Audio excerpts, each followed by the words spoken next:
Okay, it's Saturday, Friday, bullcrap, Saturday, bullcrap. The first thing you'll probably notice is this weebly wobbly, dirty looking water down here. I don't know. Well, first off, it's got no interactive abilities whatsoever right now. It was just I just figured out the, animating it and making it transparent. You know, replacing the background with an alpha channel added, yeah, which is all fine and dandy. I don't know, that may be a little bit too active for the water I want in this place, possibly. I might have to change it around, make it not so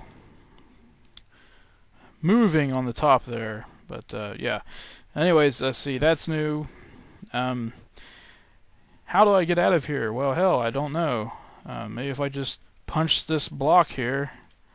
There we go. And it will slide back in on its own. There's another one over here.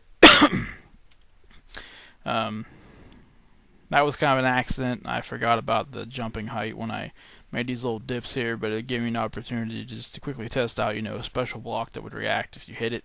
So, there may be some of these things just hidden around somewhere, in the game that could let you access areas that you couldn't otherwise. Whatever. Let's see, over here on the wall, we got a switch. You simply smack it, and that opens up the mouth up there to start dropping the blocks. I upped the minimum block droppage to at least 3 every time, because it would take a real long time if you was only getting like 1 or 2 every time it come down. And the maximum is 6, I believe, still. So I also got a second block type. It's a turd block. It hasn't dropped yet. It is on this first part of the stage. It didn't drop as fast as it's planned to, or as many rather than as later toward the top. I think it's like a 1 in 10 chance or something like that every time it goes to drop something.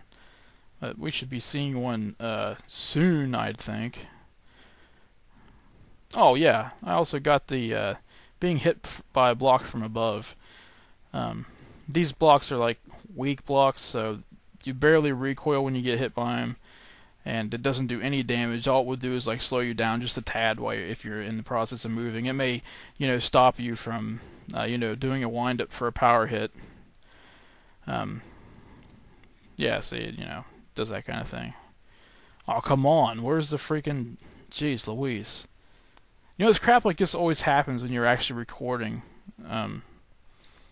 If the recording button was off, it would probably be dropping like 20 or 30 of them right now, but because I want one to drop, it just won't drop. Well, alright then, fine. Have it your way. There's one. Hey, over there on the right. Anyways, they take a few more hits. I think they take 4 hits to destroy. Yeah, 1, 2, 3, 4. Yeah. And they fall faster than these ones do. What else is different about them? Oh, yeah, so if you get hit over the head with them, it will do 1 point of damage. Here, I'll be able to demonstrate that over here.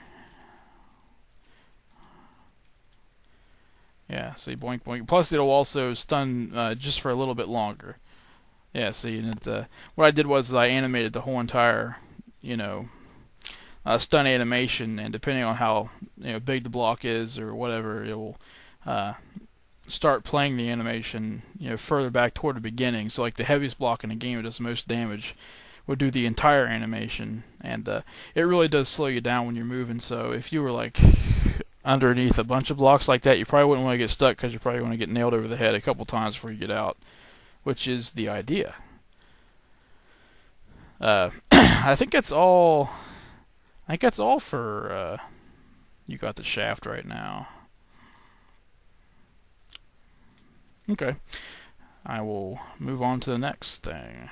Okay, Contrasaurus. Let's see. This week I did some plant stills for the background images, or foreground background decoration for the prehistoric stage. So I went, looked up some pictures and just tried to get a feel from, some of the characteristics they had, and this is what I come up with.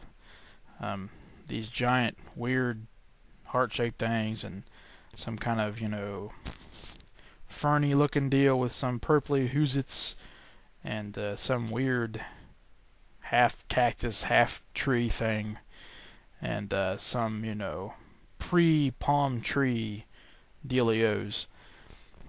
Let's see. Get those out of here.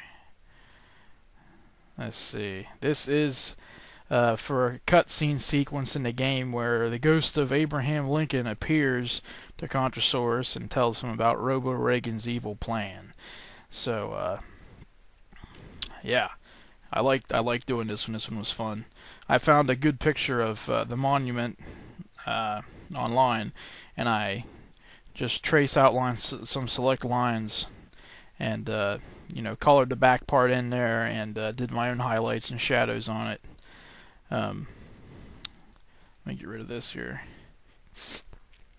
I drew, did a rough of the ghost coming out of the monument, and his highlights and his shadows. Added those. The glow from the back there. Oh wait, no, that's just okay. That's the color copy. That's where I added some burns and dodges on there. There's the glowy back. Let's see. There's the monument outline. Secondary highlights from the light emanating off the ghost. Regular highlights. Regular shadows. The base monument color, and I did the background part separate. There's a shadow. There's the color for the background. There's the lines for the background. And then I copied all that into one image, and then I added some more extra shadows or lights here and there. Okay, that's done. Let's see. They wanted the Secret Service agent, so they wanted me to save some time, so I went and just took the other soldier I made and made modifications to it in certain places and recolored it. So this is the running with his two handguns out. Let's see, what's this one? Oh, this is him shooting the two guns while running. They did away with the torso and legs, excuse me, separate thing because they were having trouble lining them up. So I'm just going to go ahead and do it this way. And here's just a still. They wanted a still frame of them listening to the earbud. Getting directions on what's going down. And this is the death animation, which is, like I said, modified from the other one. Just it's a Secret Service agent instead. I did away with, to save time, did away with the guns flopping out of the hand and bouncing all over the place. So I did, I just tried a modification on one of the old tricks where it kind of gradually disappears from the scene as the animation goes on, so the gun in his left hand disappears behind his body, and the gun in the right he kind of throws away and just kind of, whoop, fades off there. Yep. Alright, I think that's it this week. For anyone watching You Got the Shaft portion earlier, let me know if you think that water's too movie. I personally think it does. I think I want to redo the tiles for that and make it not so full of motion. But some second opinions would be nice. And also, in case you're wondering, I did get a new headset with a microphone, so the voice recording is much better now. So that'll be it. Have a good weekend, what's left of it, and I'll do this again next time. Ta-ta.